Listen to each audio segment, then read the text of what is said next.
You are working on closing the gap between things wanted and things received.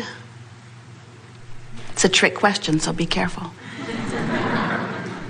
Or are you experiencing the life-giving enthusiasm that an unfulfilled, yet being fulfilled, not yet manifested, yet energy in motion, can't see the whites of his eyes yet, feel the energy of him coming, creation?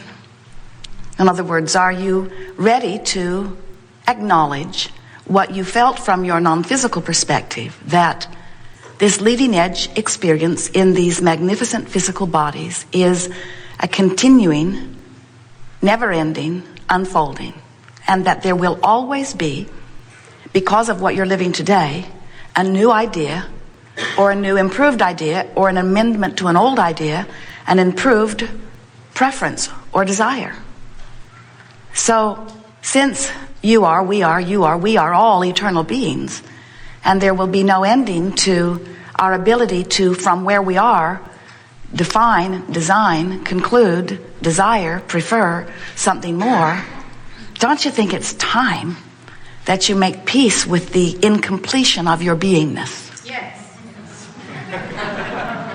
The alignment process can be fun. It isn't always fun if you are looking at what you want and feeling the absence of it and beating the drum of why isn't it here yet, and what have I done wrong, and am I really unworthy, and why am I not born under the right star, and what have I done wrong in a past life, and how come my mother didn't prepare me better for this? In other words, we know that when you get into that place where you are justifying why something that you want hasn't come, that then it's not fun, because you cannot beat the drum of the absence of something that you want and feel satisfaction about it coming. In other words, that's not closing the gap, that's widening the gap. And what's this gap that we're talking about anyway? In other words, what gap? Well, it's the gap between where you are and where you want to be. That's one way of looking at it. But we want to explain it to you here today in a way that you will always remember, in a way that will resonate with the very core of you. Because we are wanting you to remember who you are, who you really are. And we're wanting you to activate your guidance so that you can not only remember intellectually who you are, but so that you can feel the vibration of who you are allowing yourself to be in relationship with who you really are. As Jerry and Esther are traveling about, they have navigational systems in their vehicles. 3 different ones now. OnStar in one vehicle, Pioneer in another, Magellan in another. But they all work on the same principle. They all work on the principle that the machine, the satellites in the sky, the antennas on the roofs, locate where you are right now. And then they program in their desired destination. So now, the navigational system has 2 things, only 2 things, that are of importance or interest. Only 2 things are relevant to this process. Where are you and where do you want to be?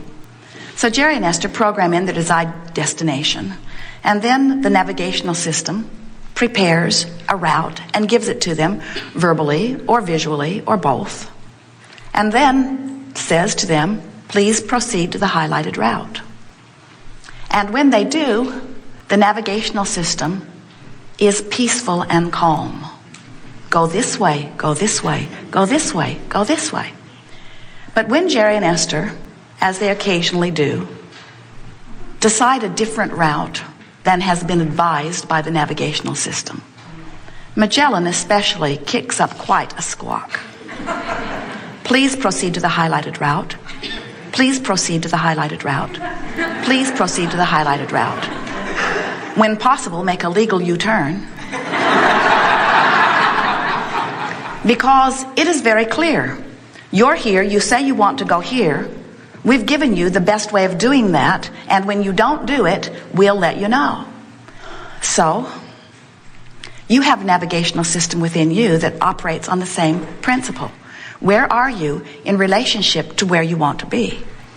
But there is another piece of this that we don't think that you are keenly aware of. And we think it is the missing piece that once you are keenly aware of it, you will once and forevermore understand your own guidance system. Finally, you are going to bring yourself into conscious awareness of the guidance that is coming forth from within you. And here's how it works. You've heard us say, if you've been listening to us for any length of time at all, that there are 3 steps to the creative process. Step 1 says, ask. Well, you may think that's easy for you. You've been asking all along. But we want to say to you it's even easier than you know, because even if you don't put words to it, even if you haven't focused it consciously in your own mind, the contrast of your life experience causes preferences to be born constantly within you. And as these preferences are born within you, they shoot out of you like vibrational rockets or rockets of request. So that is the asking, and it happens whether you know that it's happening or not. It is a consequence of living in a contrasting environment. So here you are, living contrast. And when you don't have enough money, you know you want more money. When you're dizzy, you know you want stability. When you're confused, you know you want clarity. When you don't feel good, you know you want to feel better. When someone's rude, you want them to be nicer. When you're rude, you want to be nicer. In other words, you're launching all of these rockets of desires constantly from every point of view that you consciously and unconsciously are moving through on your day-to-day experience. And in the moment that you conclude that you prefer something, Source goes with your new rocket and says, we agree, done. Now, we're not kidding you about this. Talk about worthiness. Are you getting the full impact of this? So Source watches you in your exposure to contrast, and when the new preference is born, Source always says, that's just right. Yes. That's step 1 and step 2. So now what we want you to hear is that in the navigational system scenario, one point of vibrational relativity has been established. Who you really are and where you want to go is one point in that navigational system.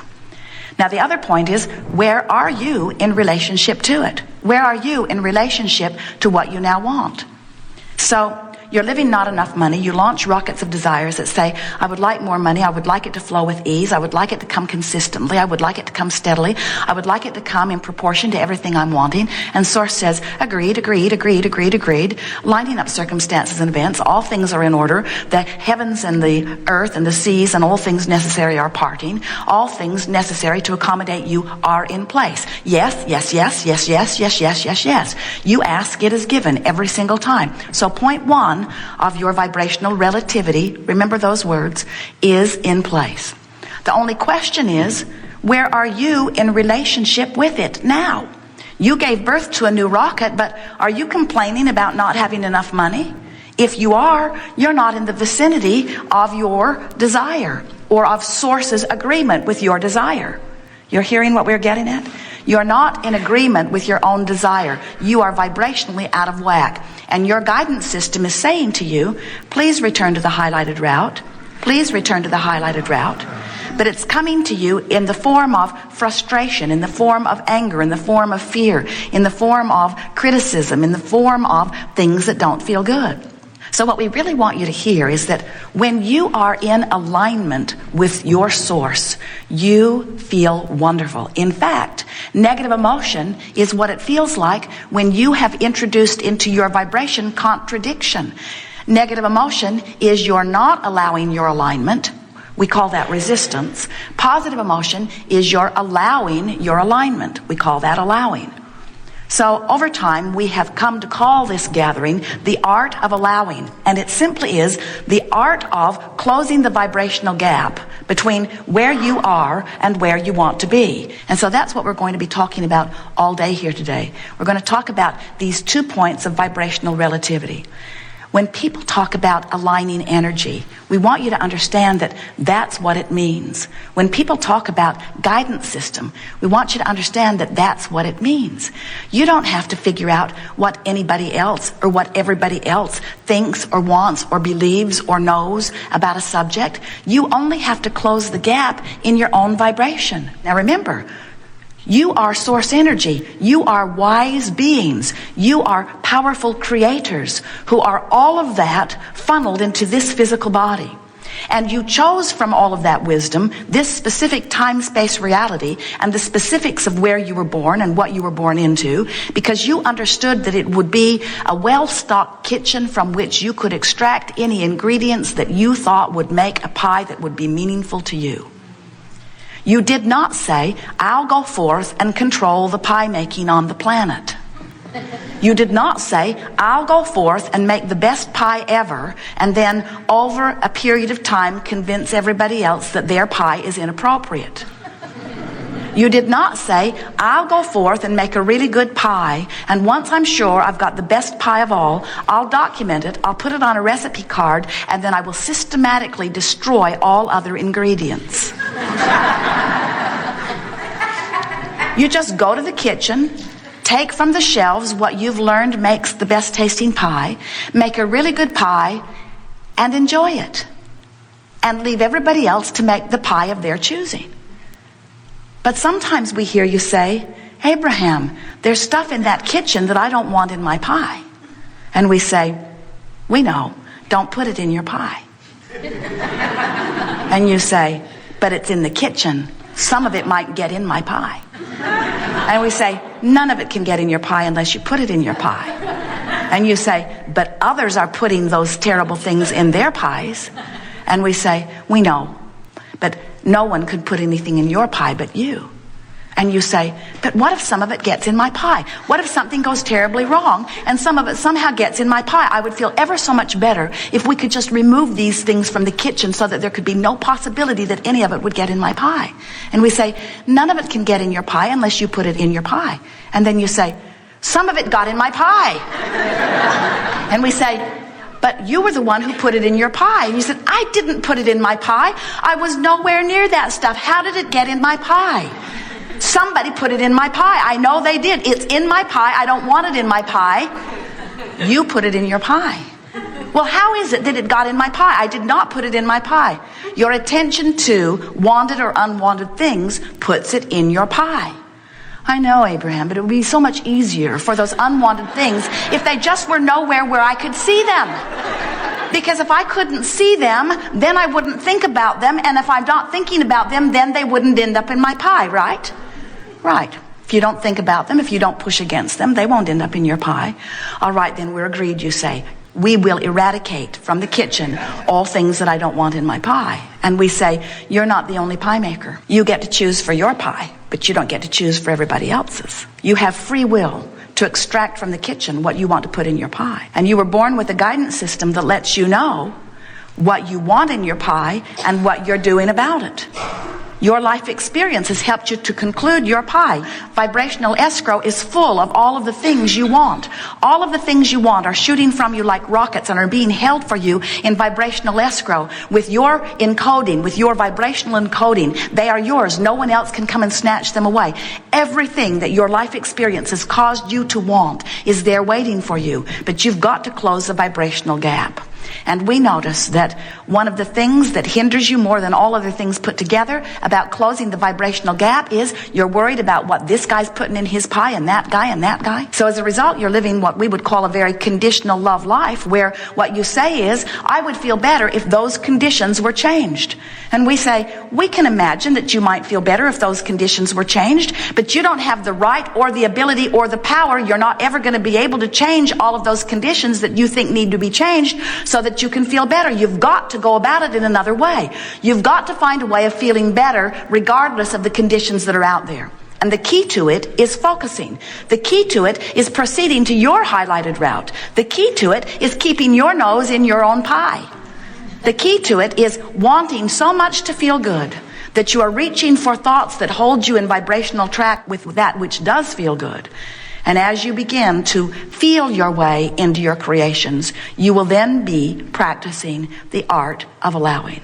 The art of allowing all of the wonder and all of the abundance and all of the magnificence and all of the money and all of the friendships and all of the feelings of fulfillment, all of the things, all of the material objects, all of the relationships, all of the things that your contrasting experience have caused you to identify that you personally, specifically, in genius manner, have come to an awareness that you prefer.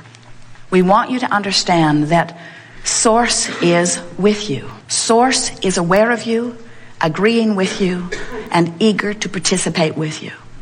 Now, sometimes you say, this is worrisome, Abraham, because when you say to me that all I need to do is follow the thoughts that feel good to me, I worry about what other people might be doing. What if other people are intending to do bad things? Are you saying that Source will help them do bad things?